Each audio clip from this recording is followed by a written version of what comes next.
आज ईमानदारी से उसका उपयोग हुआ होता तो मेरे मुसलमान नौजवानों को साइकिल के पंक्चर बना करके जिंदगी नहीं गुजारनी पड़ती। प्रधानमंत्री ने इस देश के युवाओं को पकौड़ा तलने की सलाह दी थी, वो आज पंचर पर व्यंग कर रहा है, वो उसका मजाक उड़ा रहा है। आपने इस देश के नौजवानों को इस लायक छोड़ा ही नहीं है कि वो पंचर और पकौड़ा के अलावा कोई काम कर सके। स्तर 1% तो सुधर जाता, वो तो नीचे नीचे गया, उसकी हालत तो खराब ही हुई, वो तो पंक्चर वाला ही बना ना।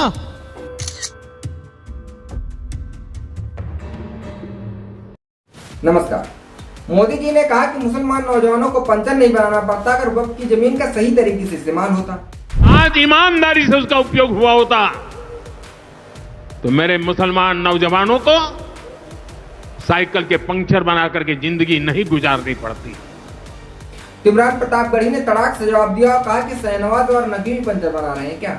कर रहे होते तो आपने मुख्तार अब्बास नकवी को, शहनवाज हुसैन को, एमजे अकबर को, जफर इस्लाम को, सबको डस्टबिन में क्यों डाल दिया? इसका मतलब आप नफरत करते हैं। आप वक्फ बिल ला करके आज कह रहे हैं मुसलमानों का भला करना चाहते हैं, पसमानदा मुसलमानों का। वही आम आदमी पार्टी की प्रियंका कक्कड़ का कहना है कि 10 सालों में अगर शिक्षा पर ध्यान दिया होता तो न लोगों को पकौड़े तलने पड़ते और न पंचर बनाने पर मजबूर होना पड़ता। और फिर से मोदी जी का एक असली पंच, जिसमें उन्होंने कहा कि कांग्रेस ने वक्फ बोर्ड को संविधान सुपर बना दिया था। बस यही से मामला गर्मा गया। अब आप सोचिए, ये कोई भाषणबाजी नहीं है, ये तो चुनावी अखाड़ा है जहां हर बयान हर जवाब एक नया पंच है।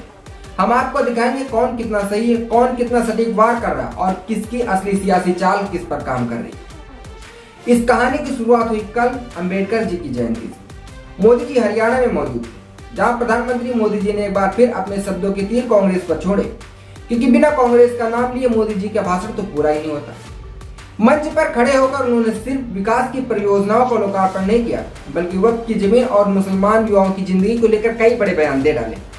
मोदी जी का कहना था कि वक्त की जमीन का अगर सही तरीके से इस्तेमाल हुआ होता तो मेरे देश के मुसलमान के नौजवानों को आज भी साइकिल के पंचर नहीं बनाने पड़ते। अब ये बयान था तो तेज, लेकिन विपक्ष भी उसी तेज तेवर में था, उसी तेवर में जवाब दिया। कांग्रेस के सांसद इमरान प्रतापगढ़ी, उनका कहना था कि आज बाबा साहब अंबेडकर की जयंती है और प्रधानमंत्री मोदी जी की ऐसी भाषा है जो किसी भी ट्रोल से ज्यादा तल्ख है। वो कहते हैं कि पंचर तो बहुत से लोग बनाते हैं, लेकिन क्या शहनवाज हुसैन और मुख्तार अब्बास नकवी पंचर बना रहे हैं? और फिर इमरान प्रतापगढ़ी याद दिलाते हैं कि ये वही प्रधानमंत्री हैं जिन्होंने कभी पकौड़े तलने को भी रोजगार बताया था। और जब बात भाषा की हो तो आम आदमी पार्टी पीछे कैसे रह सकती है? आम आदमी पार्टी की प्रियंका कक्कड़ ने सीधा कटाक्ष किया। उनका कहना था कि प्रधानमंत्री मोदी जी ने 10 सालों में शिक्षा पर फोकस किया होता तो आज देश का युवा न पंचर बनाता और न ही पकौड़े तलने पर मजबूर होता। कोई काम छोटा नहीं होता, लेकिन प्रधानमंत्री जी की जुबान का स्तर छोटा नहीं होना चाहिए। अब यही थोड़ा रुकते हैं, क्योंकि मामला सिर्फ बयानबाजी का नहीं। वक्फ बोर्ड का जिक्र यूं ही नहीं आया। प्रधानमंत्री मोदी जी ने सीधा आरोप लगाया कि कांग्रेस ने वक्फ बोर्ड को संविधान सुपर बना दिया था, सिर्फ कुछ कट्टरपंथी वोटर को खुश करने के लिए। और इसी वजह से जो जमीन गरीब मुसलमानों को मिलनी चाहिए थी, वो जमीन भूमाफियाओं के कब्जे में चली गई। आप सोचिए, आखिर गरीब मुसलमानों की फिक्र मोदी जी को कैसे होने देगी? इतना ही नहीं, मोदी जी ने कांग्रेस के दौर की भी याद दिलाई। उनका कहना था कि जब देश ब्लैकआउट से जूझता था, बिजली कट हो जाती थी और कांग्रेस की सरकार रहती तो आज भी लोग खेत में मर रहे होते, खेत सूखे होते, रेलगाड़ी खड़ी होती और कारखाने बंद पड़े होते।